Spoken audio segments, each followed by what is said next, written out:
Welcome to the Imagine 2050 audio blog at imagine2050.net. I'll be your host, Jessica Acey.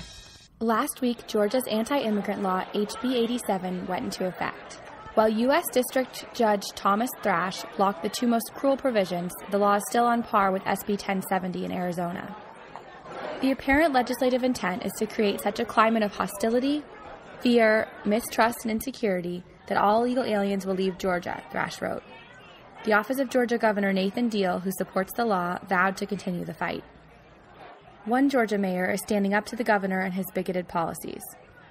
Mayor Paul Bridges of Uvalda, Georgia, is joining the Southern Poverty Law Center and the American Civil Liberties Union in a class action lawsuit against the state of Georgia's anti-immigrant bill. Bridges calls the law unconscionable and unchristian.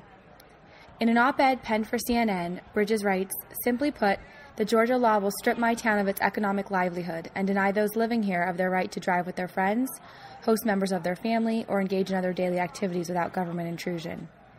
Any American who values liberty, privacy, and prosperity should fight this unnecessary, unconstitutional, and extremist law." Here is Mayor Bridges talking about why he opposes the law. They are infringing upon my rights as a person to be able to mix and mingle with whomever I want to without having to ask them, do you have papers or do you not have papers? And I am Republican, I am conservative, I'm Christian. When I became mayor, I decided that I was going to be the mayor for everybody, including the people who have no voice otherwise. And I live a rich life, but it's so much richer now that I've gotten to know this other culture that I didn't know before. Mayor Bridges isn't the only man of privilege standing up to their peers against the tide of anti-immigrant bigotry sweeping the country. Retired Phoenix Chief of Police Jack Harris was recently honored with a Freedom from Fear Award for speaking out at great personal and professional risk about the importance of protecting the rights and safety of everyone in the community, including immigrants. Here is Arizona State Senator Kristen Sinema as she presents Harris with his award. And while he is retired, his legacy will continue to live on as a strong, brave, and unafraid voice in the face of extremist ideology. Jack continues to stand strong for the right of individuals in our state to live safely and peacefully, free from harassment because of immigration ideology.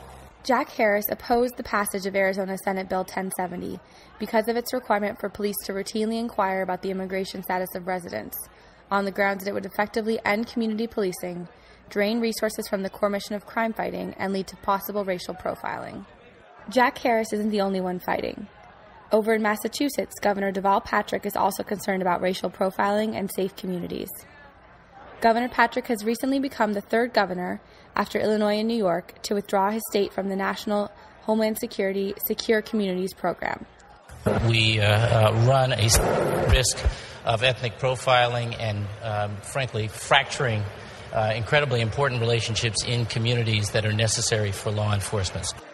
It's hard to go against the grain, and I applaud these three for doing the right thing, despite the overwhelming pressure to cave in to anti-immigrant policies and those who peddle them. I think retired police chief Jack Harris summed it up best in his award acceptance speech.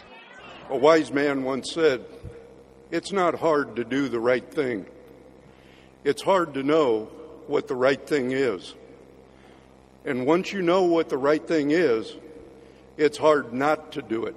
Thanks for listening to the Imagine 2050 audio blog at imagine2050.net. See you next time.